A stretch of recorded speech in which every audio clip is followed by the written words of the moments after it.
Welcome to the Trying to Be Better podcast with Joel and Steve.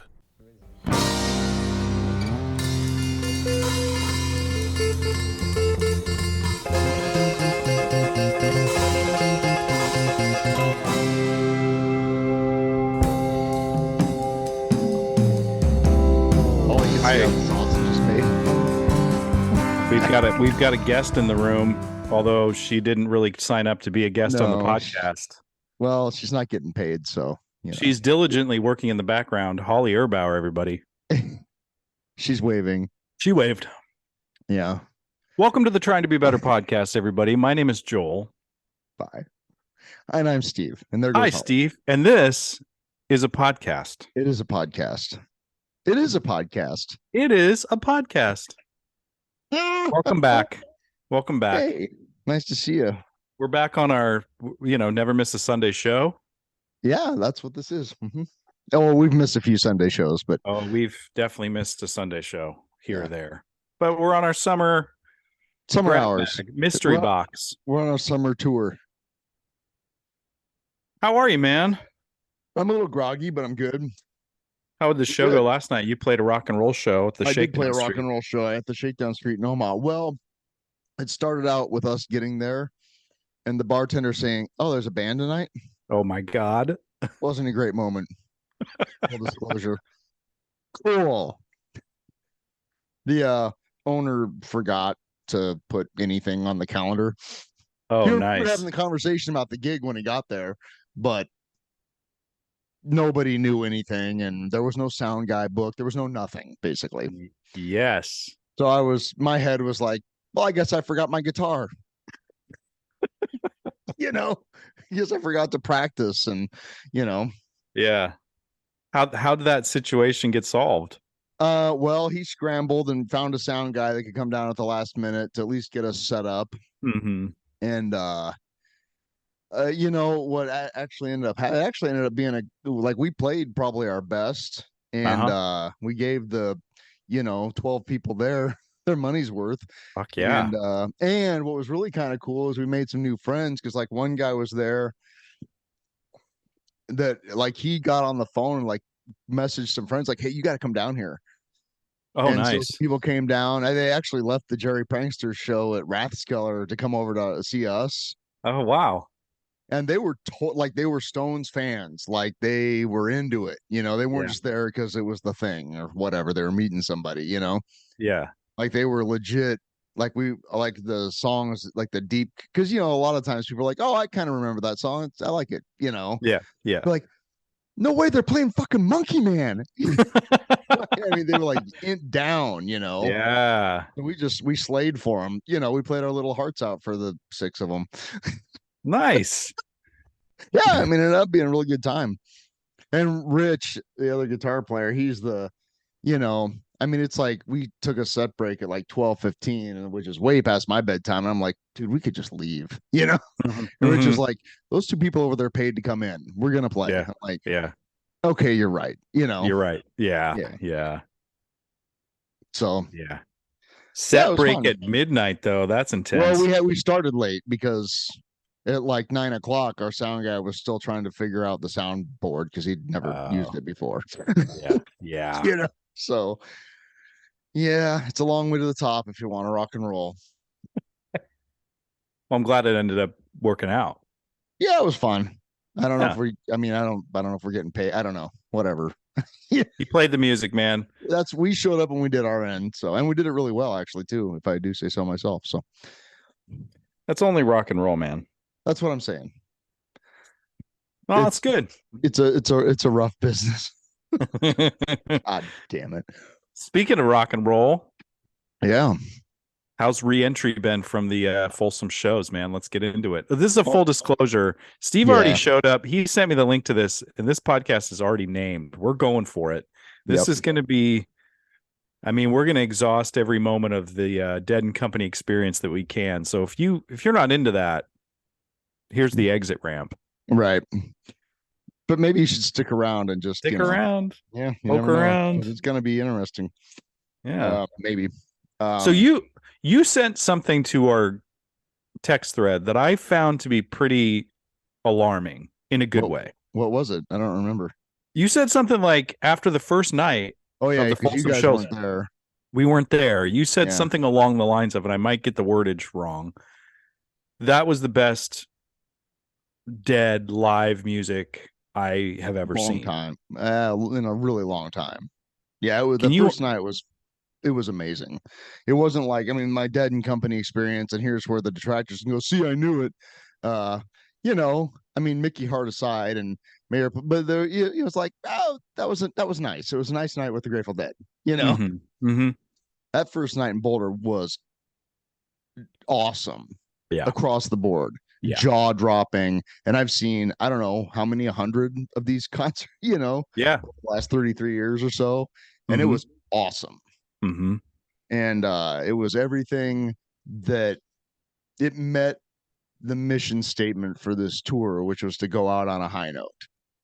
Yeah. Across the board. There were no moments of like, well, I'm gonna go take a leak.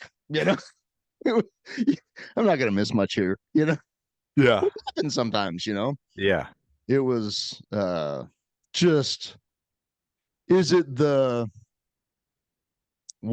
the insane maelstrom of just frantic energy of like the mid 80s? Was it the 42-minute psychedelic explorations of the early 70s? No.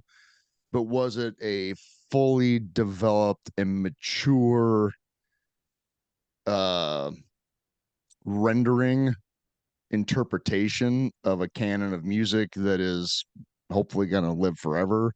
Absolutely. I mean, it was just it was just delightful and wonderful and powerful and energetic and passionate. It was great. Yeah. And that's like I told Eric Delaney, I was like, how was the show? I'm like, well, there aren't enough superlatives, so I'll just say it was really good. I like, for people that can't really wrap their heads around that, it was really good. when you sent that text, I mean, I was hanging out with family that night, so I really wasn't paying attention to the set list as it was happening. Right. So when you sent that, I think that's when I looked, and I was like, that's a hit after that's like a perfect set list, especially the first set. Right. But both sets were fantastic, and I was like, I can't wait to listen to the audio of that. And I didn't get to the audio of it. I mean, it took it. I think it was up the next day, but I didn't listen. Yeah. I didn't listen. I know it was on the way home. Yeah, I listened to it on the way back from Colorado, and I was like, that's incredible. I'm so glad that you were able to have that experience. Kirsten was asking me about ours because we went Sunday night. Right.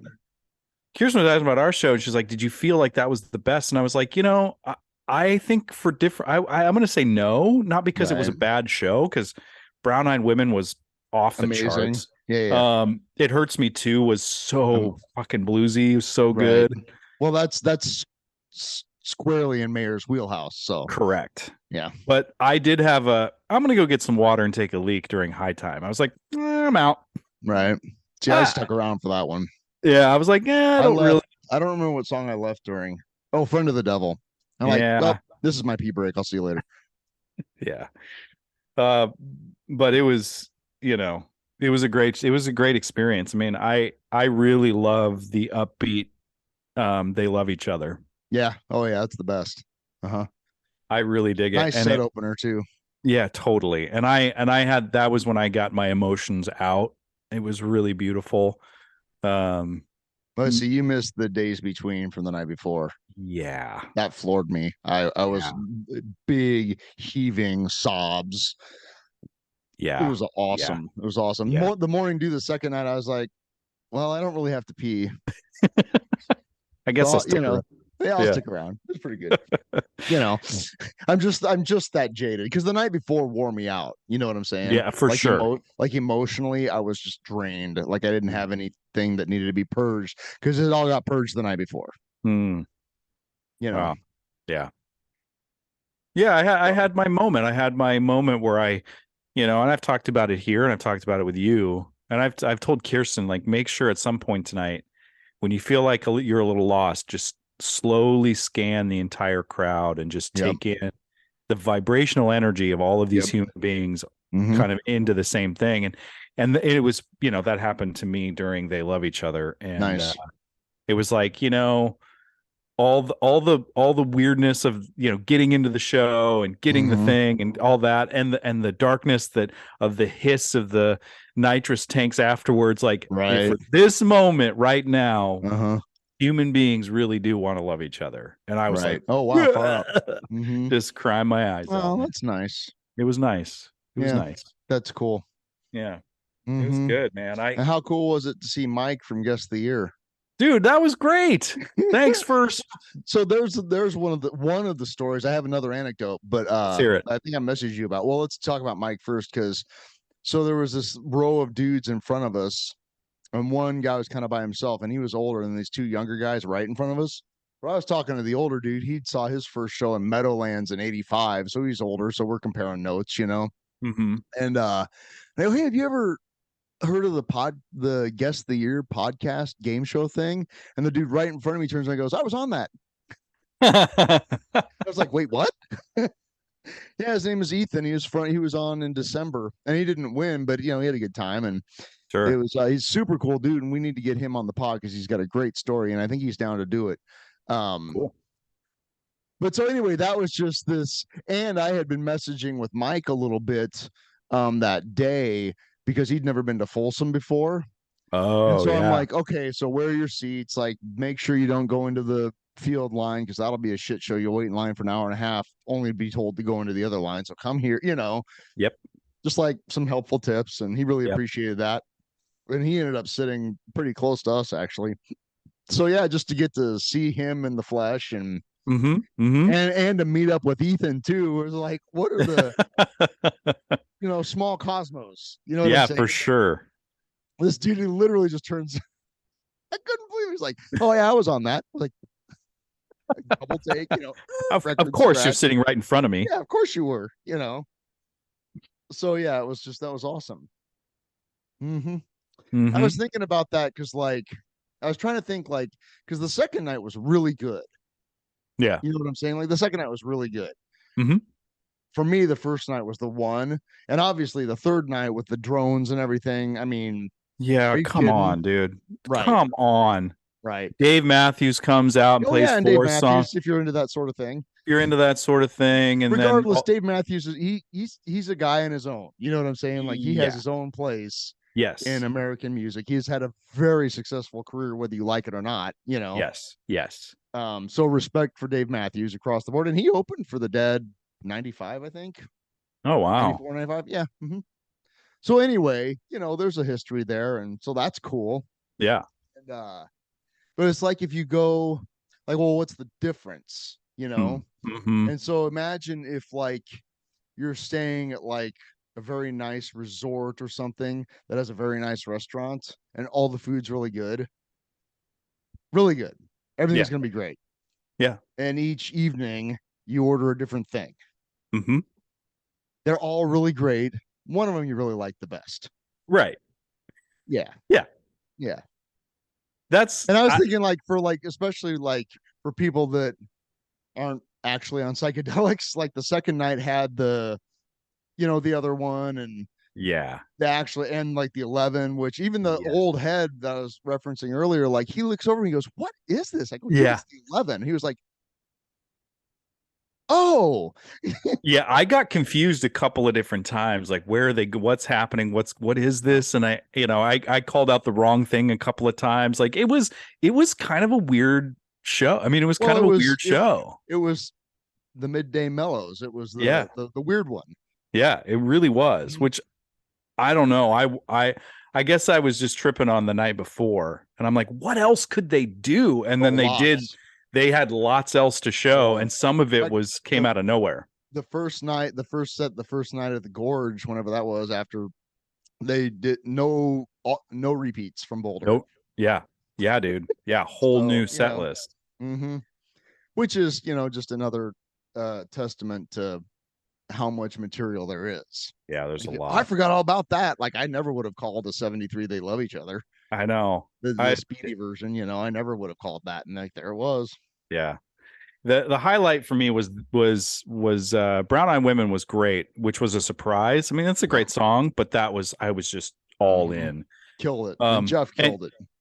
Totally. And I think Kirsten, we can owe the Fire on the Mountain to Kirsten. She really called that in prior to. She's like, I really want to hear that. And I'm like, I bet you'll hear it. Mickey Hart rap. Dude, and then we got the Mickey Hart rap, which I kind of do that once before in '98. Yeah, so like I guess the deal. I did a little bit of research on that. He's never done that with Dead and Company, right? No, but he did. He used to do it with the other ones and Further and stuff, right? Mm-hmm. Well, he wasn't in Further. Oh, that's right. Okay, yeah, but he did it with the other ones, at least in '98. So that was 25 years ago. That's fucking crazy. Uh-huh. I did have one of those holy shit moments when I'm like, when O'Teal passed the mic to him, I was like, oh my God. I saw Mickey blow O'Teal a kiss, and I'm like, oh my God, they're just having the best time. Yeah, dude. Yeah. And just, I mean, it was just a beautiful evening. It really was. I mean, it was really great. I not to throw shade on your experience, but you missed the double rainbow. Okay. Yeah. So Kirsten, like, we get back. We had a situation at the hotel on the way home. We did a hike. That sucks.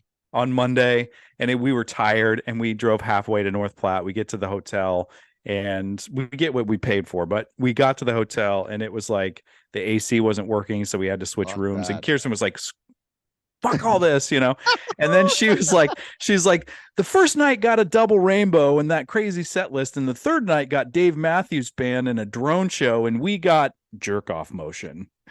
And I was like, babe. The best Grateful Dead. The middle night meal wasn't exactly her favorite thing that. And I didn't have that, and they should listen to this. But she's like, was that a great, did you have a great time? I'm like, yeah. I mean, there were moments, but I think I've had better Dead and Company experiences. For me, that wasn't a mountaintop experience, but I need to check my own expectations with that. Right. And when I go, and I haven't really listened to the audio of it yet, I'm like, it's good. I'm gonna go back and listen to that and hear it differently, because I wasn't in the stressful headspace of getting squeezed through the line and all that stuff. And that's real. I did have a moment though, like we did the Shakedown Street thing, and it was like getting close to doors. I'm like, I want to get back to the thing, and I had to hit a porta potty, and we didn't get in on time. And I was in my head, but once we got into Folsom, saw a few friendly faces, I felt I'm home. Better. Yeah. Safe. Yeah. Well, and that's after you've done this for a couple, 3 decades. I know to go into it like tonight might not be the night. Yeah. It doesn't matter what the expectations are. That's a fucking life lesson I didn't want to hear. They don't have to do anything. They might not do anything. They don't owe me shit. Right. And it is a little bit, I mean, this unit, this incarnation of, quote, the Grateful Dead is, how do I want to say this? A little bit more refined. Mm-hmm.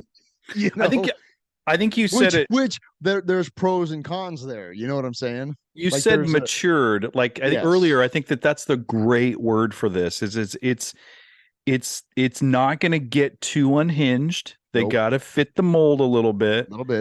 They have to hit a curfew. They can't blow it out all night and break all the rules and get all wild. They're not all tripping their balls off, right? They're not all coked up. O'Teal might be. O'Teal very well might be. But yeah, it's going to stay in some semblance of a lane, which I think is nice, right, to a certain extent. I mean, it has to be a marketable product. Yeah. Right. But that's been true since forever. I mean, they figured that out in like 1969, 8. Mm-hmm.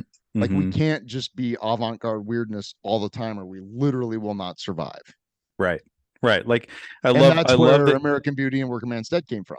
Right. And I rewatched the A Long Strange Trip recently, and I love, it's so good. And I love when they're talking about playing the acid test. They're like, we weren't really the band playing sometimes we would get up and play for 3 hours, and sometimes we'd take enough LSD where our guitar strings would turn into snakes, and we'd play one note and call it. Yeah. Yep.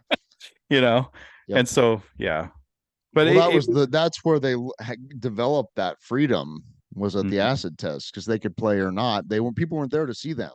Mhm. They were just playing or not. Which really comes to a huge apex in the late 80s when it was they were they had, because of MTV or whatever, became Yeah, the superstar thing, and that's completely antithetical to how they started in a way. 100%. Yeah, they became, well, the thing that they were trying to not become. Yeah.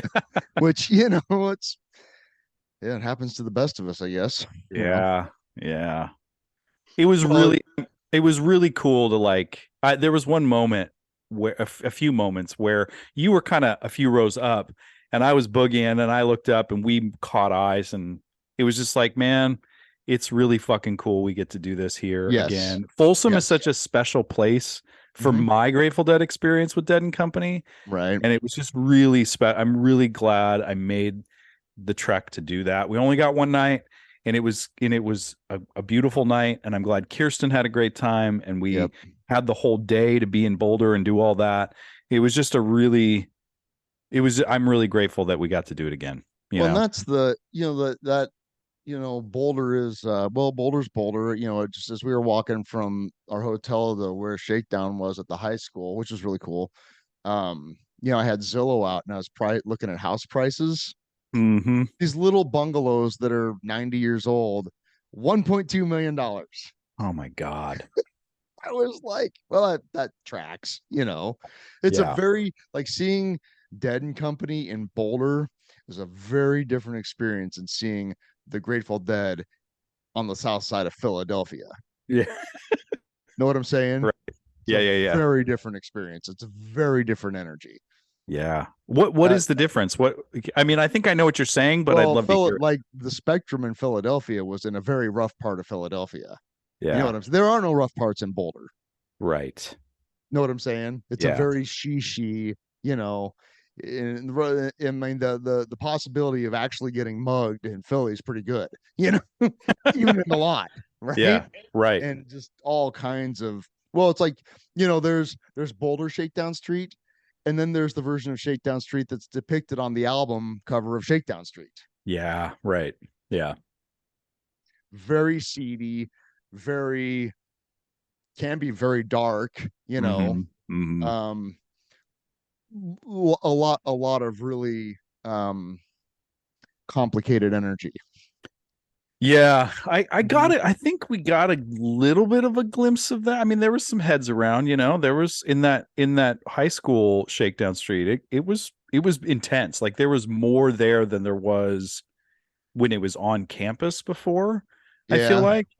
And maybe. because it was kind of dubbed a seller's market, Yeah, like I a thought it was awesome. oh, it was great. Well, It what was was super fun, great. we were, because Holly and I got there, like, we just, how we got up and we're like, well, let's go check that out, and it's like 9:30 in the morning on Sunday, and it Oh dawned on me, yeah. like, people might not be awake yet, but Yeah. like most of the vendors were set up or setting up, and there was nobody there. Oh wow. Like, relatively, like, it was, I mean, there was like a couple dozen people walking around, Oh, see, we were there at like 3:30 or and I 4. bet it was nuts. It was nutso. It was Yeah. great though. One of our old mutual friends messaged me on Facebook because I posted a picture. She's like, "That's the cleanest I've ever seen Shakedown Street," and I just said, "Well, it's Boulder. It's Boulder and it's 9 in the morning It's 9 in the morning. Yeah, yeah, yeah. It after a changed a night one lot. show. Yeah, Yeah. yeah, yeah. Hmm. We also But did it was the really, but that was really nice, oh, I'm because sure. frankly, I'm in a place right now where I don't need to deal with all the other stuff. You know what I'm saying? Yeah, you've paid your dues My there. my interest in fending off the dirt surfers and the dealers and all that, I'm like, I Yeah. just, whatever. I don't Yeah. I don't need it. Yeah. It's not what I'm there for. Yeah, that's fair. I'm glad that Kirsten and I got to experience the sort of the wildness. I mean, that was Sure. like apex fever pitch, people being there right before going in for Right. tours. And I was so, like, when our friend Matt went with us to Alpine Valley in 2018, Hmm. there was no shakedown, no Yeah, vending, dude. zero, zilch, none. And I mean, it was great to see, but I wanted him to get the circus thing happening, Yeah. Right. to understand, like, this is a little bit like, this doesn't happen when Billy Joel plays. You know what I'm saying? Right. Right. Yeah. or whatever, you know, Taylor or Swift. when Although, Pearl Jam plays or whatever. right. It's a The very Pearl different Jam, thing. yeah, dude. That's yeah, you gotta that's a bummer he didn't get to have that. That's what I'm saying. I was, you know, what, but I mean, so that to go back to your previous point, like that's I pretty much everybody I talked to, it's like we need to take a moment and acknowledge the fact that we get to do this one more time Yeah. because it's one, you know, I mean, there that whole situation is going to continue, but it's going to splinter out, Mm-hmm. you know. Yeah. We also did the cool I kept calling it the cool kids shakedown. Yeah, what was up with that? So that was at what is it? Upstart, I don't know, some brewery in Boulder, Yeah. which is a really cool spot, right? But it was kind of Boulder, you know, the outdoorsy hipster vibe, right? Sure. And there were the Instagram dead designer darling setup, like Mm-hmm. Holy Moly Mischief, who I bought a shirt from. I love that guy, you know. Uh-huh. And who else was there? Online Ceramics. There was a couple other vendors there that I can't remember their name. I was kind of bummed that New Springfield Boogie wasn't there. He's the fucking Simpsons inspired. I think he was somewhere Yeah. else. Or He's maybe he great. didn't show up for that. But it was, you know, it was kind of the cool kids shakedown. It was still cool. They had a lot Right. of like Kirsten copped this really cool like 90s crop top thing that Holy Moly Mischief made. Oh, the dead thing, Yeah, it was like the dead in hole. the candy hearts that usually, you know, it's like a play on the whole shirts from the 90s and it said dead Yeah. on it. Super cool. She But yeah, said so when she was talking to me and Holly, I don't know where you were, but I'd never heard it put this way, but she said, "Do you know what the wink is on this?" And I'm hmm, like, "The wink?" And she's like, "Yeah, the wink. Like this is actually referencing the whole album cover." I was yeah, like, "Oh, the wink." the That was a really wink. cool way to put that. That's for sure. The What's the wink and the wink? nod, you know. Yeah, Oh, get it. Yeah, that's cool. nice. Yeah, it was neat. Yeah. The wink. So, yeah, we did that. That was cool to do. I mean, Hmm. I think they have the coolest lot shirts. It's kind of weird that they're not part of the whole thing, but you know, they do them. Sure. Well, and that's, I mean, the no rules. There's no rules, man. Nope. Mm-mm. Nope. So I texted you like, hey, I got an anecdote for the Yeah, I want pod. to hear that. So Sunday, this is you're gonna laugh, but for my birthday, I got a Starbucks gift card, and Uh-huh. Holly, I wanted some coffee, and there was a Starbucks across the street in the Safeway grocery store, so we headed over there to use my gift card. I didn't pay for it, but whatever. I got it. I'll take the coffee, and um, so we walk in, and there's this guy standing there. What kind of look like he's waiting for his drink, maybe, and Mhm. probably like late 50s, kind of a like a not hipster, but kind of a cool professor type vibe, maybe, you know. Sure. And I mean, the whole area is most people wearing Grateful Dead t-shirts. You know what I'm saying? Right. Like most of the people milling around that section of Boulder in the day were just killing time before the show or whatever. And Yeah. he wasn't festooned at all, you know. And so Holly and I are kind of waiting for the barista or whatever. And I could tell the guy's kind of looking at me, you know, Mhm. beyond just like checking out my shirt. Like he was Mhm. looking at me, you know. And so we ordered our drinks, and I then like made eye contact with him. I'm like, hey, how's it going? You know. Mhm.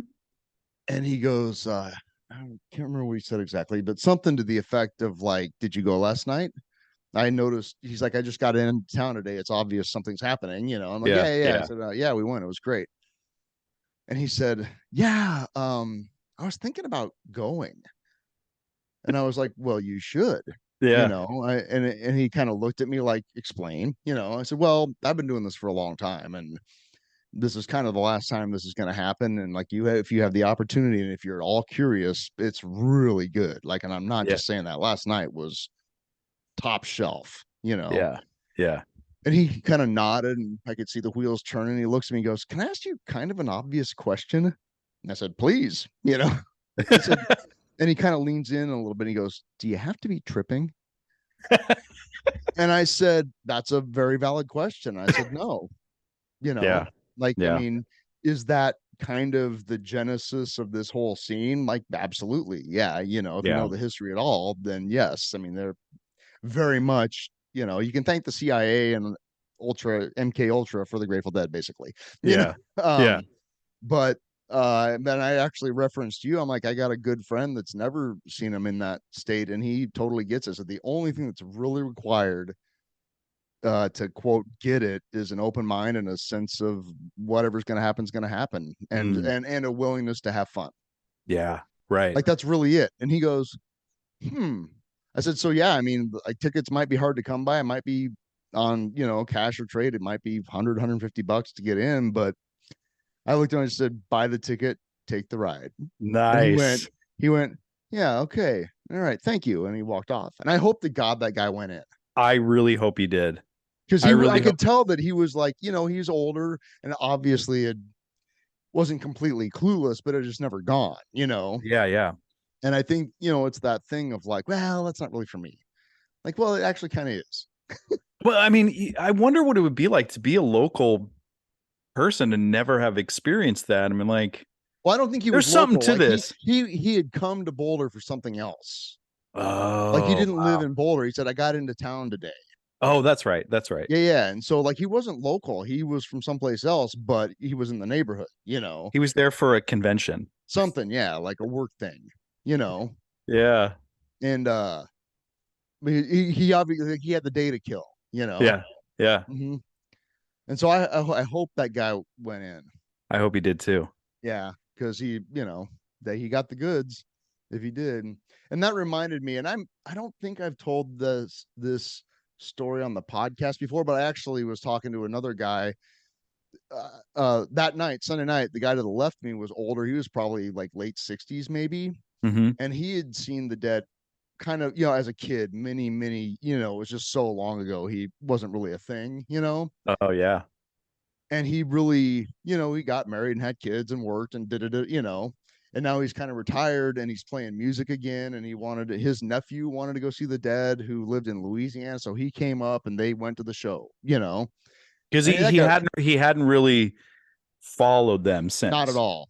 Oh, wow. Yeah, yeah.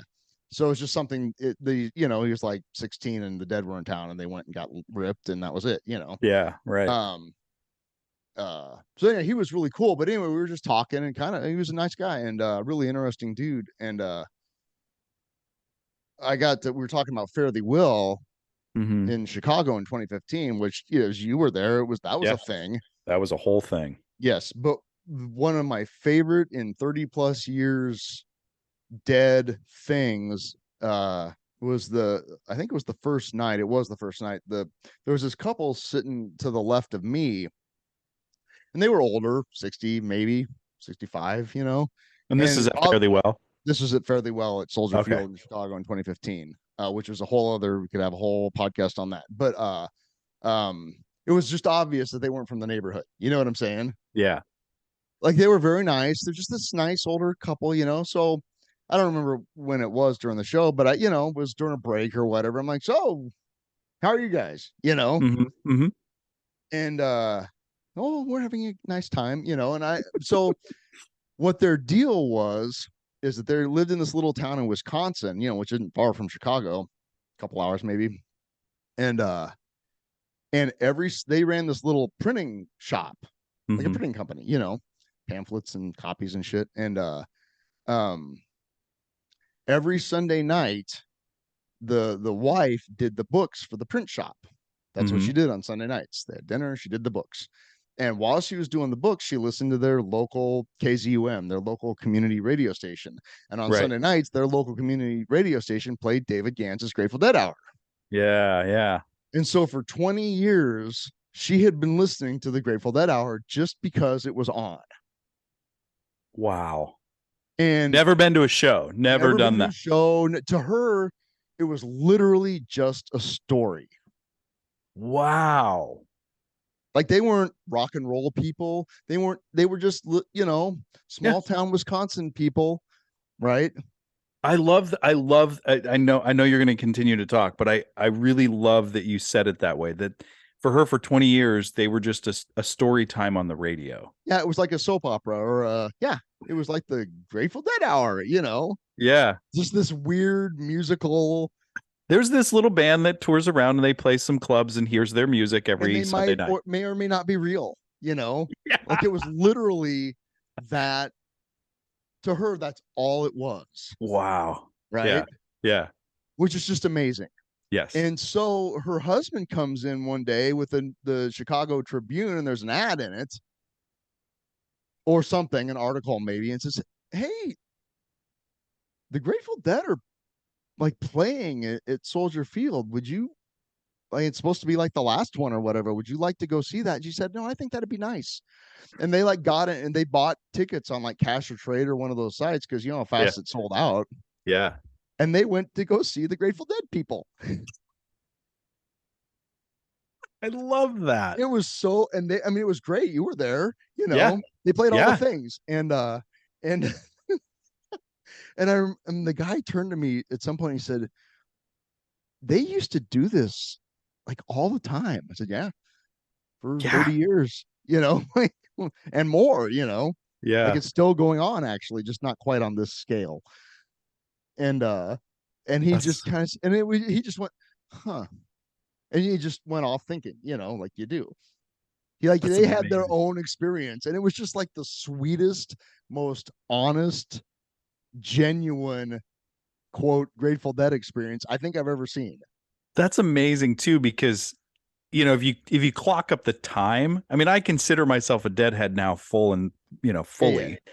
But if you clock the time, they were experiencing the music in an in-depth way a lot longer than I Yes. had.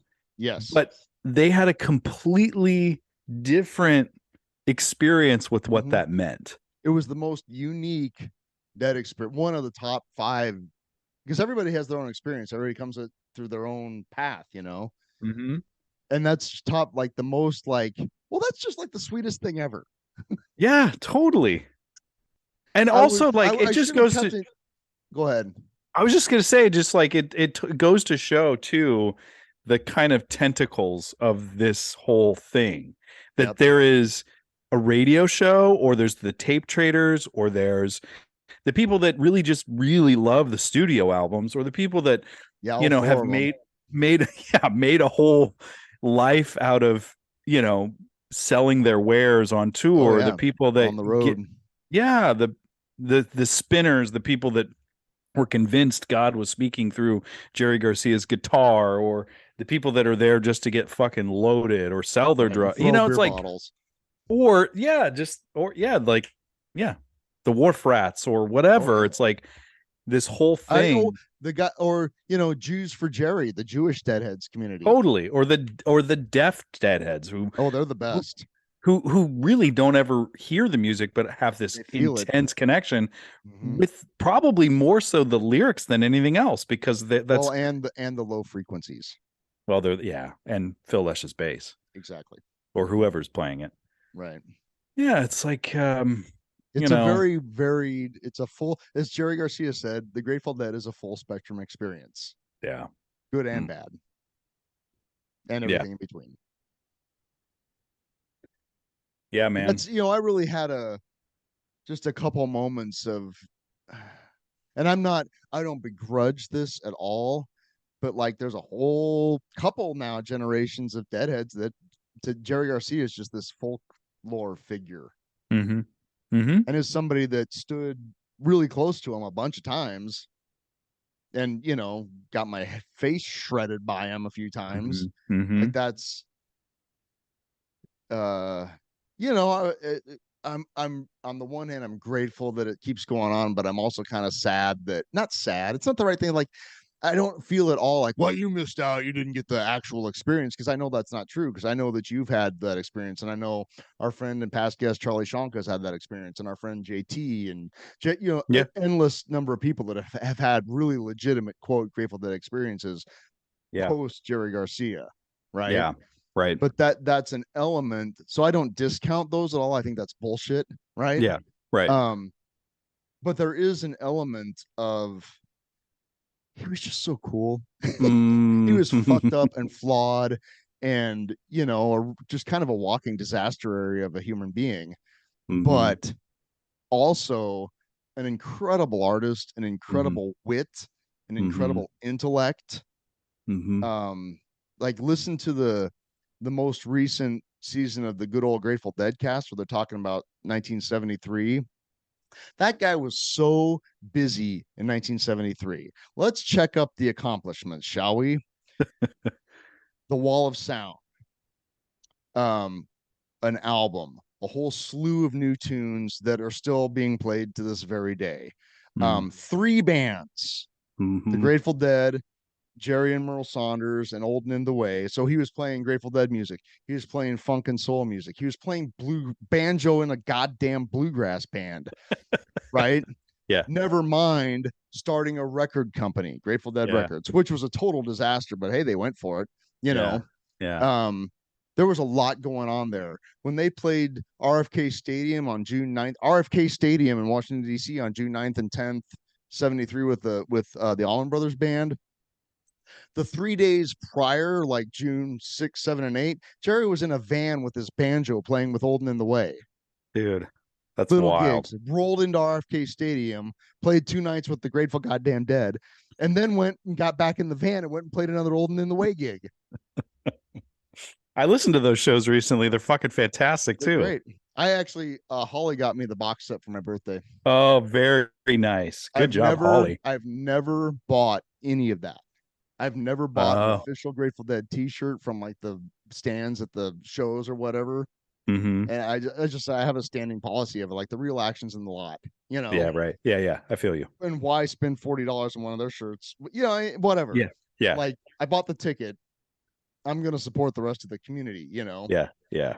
But this one, because the May 26th 73 show at Kezar is my favorite. Obviously, but if I had to pick one to listen to for the rest of my life, that's it. And so the May show, May 26th 73 at Kezar Stadium in San Francisco. So I'm like, and the box set's great. It sounds great. The packaging is top notch. It's wonderful. Right. Yeah. 17 CDs, 5 shows. It's awesome. And that's another one of those things where like the set lists are pretty similar.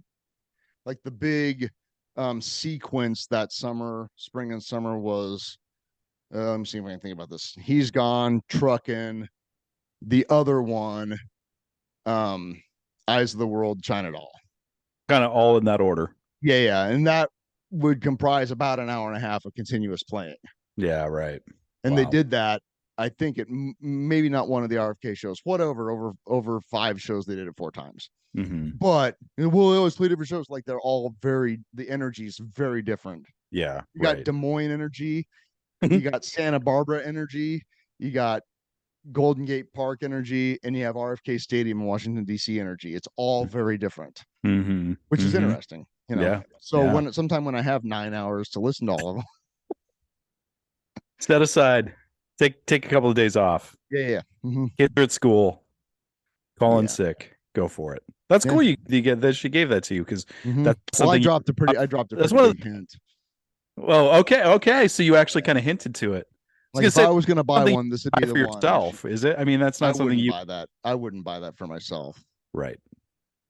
But I dropped the hint, like, hey, if I was gonna buy one of these things, this would be the one. Yeah. I want to go back to a point you were making about Jerry Garcia and have that Long Strange Trip documentary is fresh in my mind. He got, like, in speaking of the late 80s, there was Phil Lesh sent out a letter saying, everybody chill, everybody be cool, be nice, and like they really, if they wanted the outcome for everybody to calm down, Jerry Garcia would have been the one to say the things, but he vehemently opposed to being that because he's like, I don't want to be a fascist, man. I don't want to. Right. I'm not a cop.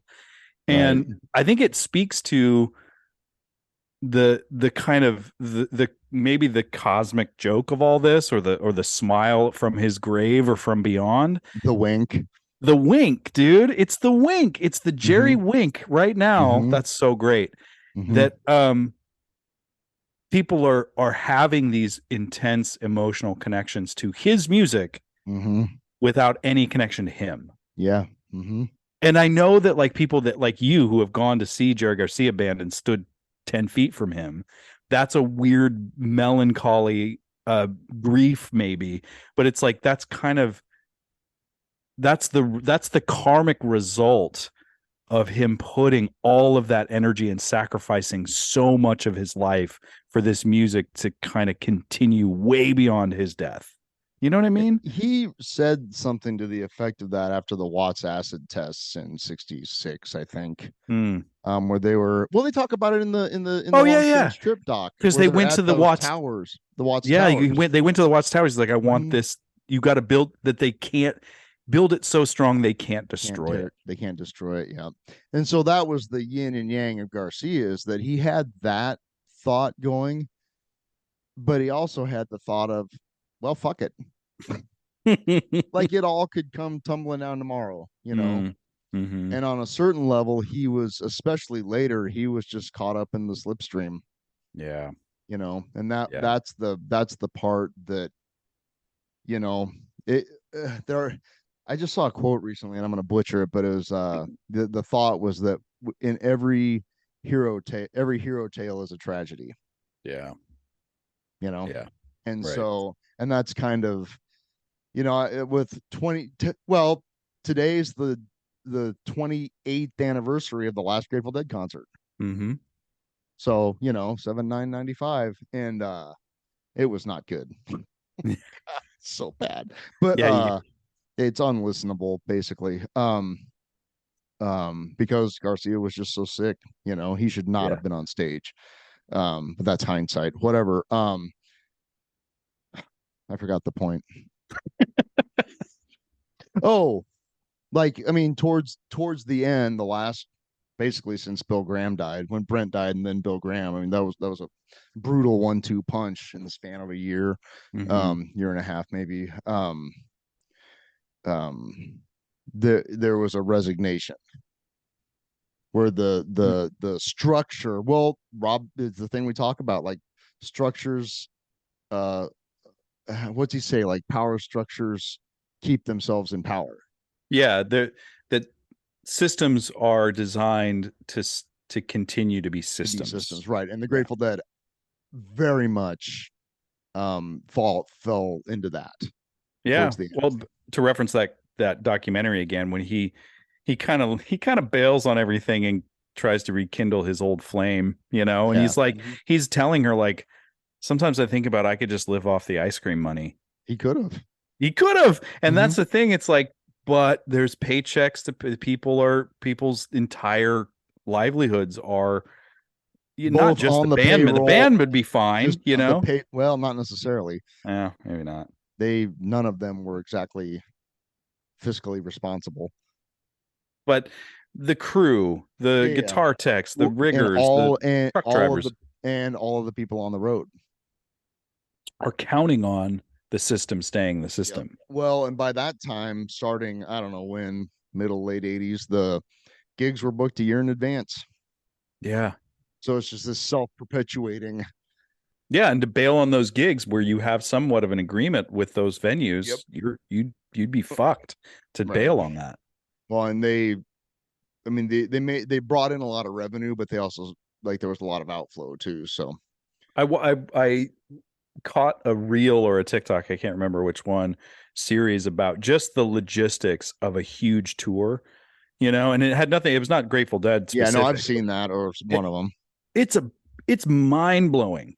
Right. The ballet that has to happen, the logistical ballet. It's crazy. Yeah. Well, and that's, you know, I encourage everybody to listen to this latest season of the Good Old Grateful Dead cast, just because it really gets into kind of the details and the minutia of the genesis of the modern rock concert industry. Like in 1973, even playing like really big shows, like tens of thousands of people, like they were still shoestring affairs. Right. Like the industry didn't exist. They were still just figuring it out, winging it. Yeah, they were building the plane as it was in the air 100% most of the time. Very much so, yes. And so that process is really fascinating. It's, if you're at all interested in how concerts work, you know. It's really, it's cool. Well, that's it's a why, good time. and it's weird to put this reference in there because, you know, watching friends take their kids or even just themselves go see Taylor Swift right now. Right. I mean, I saw some photos and videos from this show that she had. She did a couple nights at KC. fucking Arrowhead Stadium is Yeah. packed to the gills of Gills. Swifties, just going Swifties. bananas. I'm like, Bananas. that is a cultural phenomenon to Yeah. not be denied. It is Oh, like yeah. there's a lot of vibrational energy that is being created by doing that. You know what I mean? And Oh, it's big time. there's a similar like, holy shit, you know? I'm kind of a fan of hers. I mean, here's the badass thing about her too, and you may know this, but like she got fucked by a previous manager or something.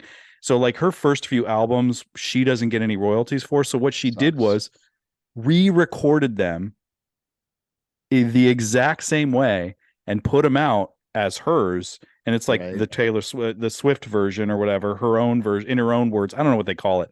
But then all of her fans were like, "Yeah, I'm gonna don't listen to that other one. Listen to this one." So she's getting all the royalties. Oh, it's awesome. Oh, it's so badass. Yeah, it's super badass. That's cool. Yeah, and I was thinking too, like I'm very grateful that I was able to kind of experience the live version of this music so directly. And you know, I see what I consider to still be my favorite band, Pearl Jam. I see them in a different light. And it's weird to say this because you mentioned Jerry Garcia, and this has come up a few times for me in my mind. I will probably most likely live to see one of those core members of Pearl Jam not be around anymore. Correct. One of them might be Eddie Vedder, right? And I know there are people that will play that music. They will cover that music. There will be a lot of heartfelt tributes, but that music in and of itself will not take off the way that the Grateful Dead has still kind of embedded itself into our consciousness. It's our fucking unreal. Nobody else's consciousness, just ours. Just ours. Well, and the people that give a shit, you know. Well, I mean, that's the thing. It's like you said, there are kids half my age that are full on Deadheads. And there are contestants on Guess the Year that are like 19 years old and that do pretty good. It's amazing. Yeah. You know what I mean? Think about when like you were in high school or whatever, like the people that were into like, and maybe even more me, but like, the people that were like really into like Led Zeppelin and Jimi Hendrix. Right. Well, imagine being in high school now and being into the Dead and having access to all of the music. Yeah. Right. You know what I'm saying? Like totally. This is, the get off my lawn moment, but I had to know people that had tapes. Yeah. There was no internet. There was no having amazing. Every single show ever played and multiple recordings of it in your pocket. That was not a thing. I actually, this is totally a tangent, but there are no tangents. I actually introduced a kid probably 10 years younger than I am, ahead of me at the Boulder show, to re-listen. Oh, really? I told him about last time, like, yeah, you should listen to it. And he's like, yeah, I don't know how to, I guess I'll pay for it. I'm like, dude, no. I'm like, re-listen app. And I showed him and he's like, and I just opened up the Grateful Dead re-listen, and I was like, 16,000 recordings. I know. I was like, look at all the. You can listen to whatever you want, and his mind just exploded in front of me. I was like, good. Welcome to the rest of your life, buddy. Right. Welcome to the real world. Today's episode is brought to you by Re-Listen, the Re-Listen app. Only available on iPhone. Yeah, I Googled. I'm like, has Fish ever? I was kind of dipping back into Fish, and I was like, has Fish ever covered the Grateful Dead that I can listen to? Yes. And it was 3 years after Jerry's passing. They played Terrapin Station, and they gave it a valiant effort. I remember that when that happened. That was a nice little nod. Well, did we do it? We did something, man. Yeah, we sure did. I love you, dude. It was nice to kind of love you too. It was kind of nice to debrief on that. And it's always good to, see friends at shows. Yeah. Oh, this was another thing, and I'll leave you with this. One of the coolest things, and speaking of our friend Matt Carter, who was at the show. He had just proposed to his girlfriend. Congrats to both of them. Big ups. One of the things that I love about being at a show next to him. Well, I got to watch Eric Delaney lose his shit all night, which was really cool. I see that all the time. Yeah, he was great. But one thing I love about Matt, and I hope he listens to this, is that Matt loves the music. Matt loves watching other people love the music. Yeah. That's his kink. He just like looks around. Kink. Yeah, he's like when he watches me lose my shit, listening to They Love Each Other. Like he sent me that file from Re-Listen the other day, just like, hey man, cool. I watched you bawl your eyes. I saw that. Yeah. I saw that, man. And it was like, and then I caught him watching other people. He just looks around and gets off on watching other people get off. And I'm like, yeah, dude, that's the best. That's the best. Right on. Yeah. Carter. Love that dude. Yeah. Well, yeah, I'm glad we got to debrief, and yeah. I'm glad we went. I'm glad we got to share that together. Yeah, me too, man. Yeah. Far out. Well, I think we did it. What's next? I don't know, man. What's next is we're going to get Ethan on, and we're going to get my sister on. We're going to get Mike on. I'm going to work on that this week. We got to get Mike on. When we got to book him. Yeah, we'll do that probably after my run ends. Oh, that makes sense. I talked to him about that. Yeah. He was in agreement. Oh yeah. He was like, oh yeah, good point.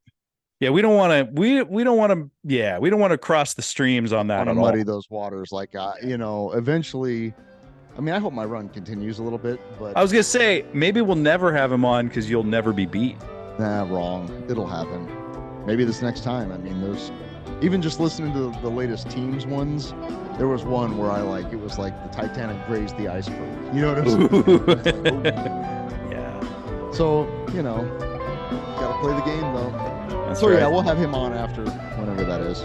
Cool. He's a super nice guy, super sweet dude, and yeah, for sure. Really, it's just the coolest thing that he's doing. So yeah. Word.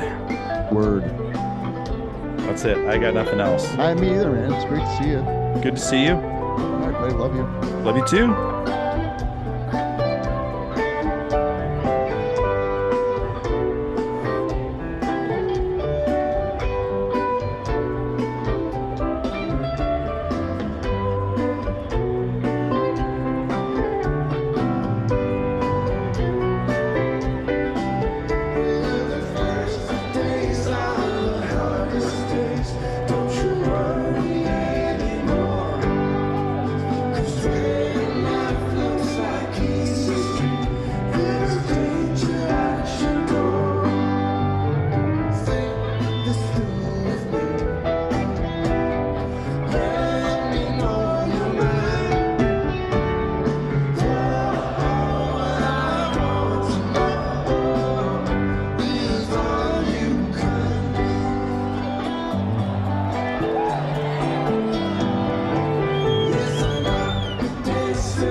Don't forget, toot your hooter.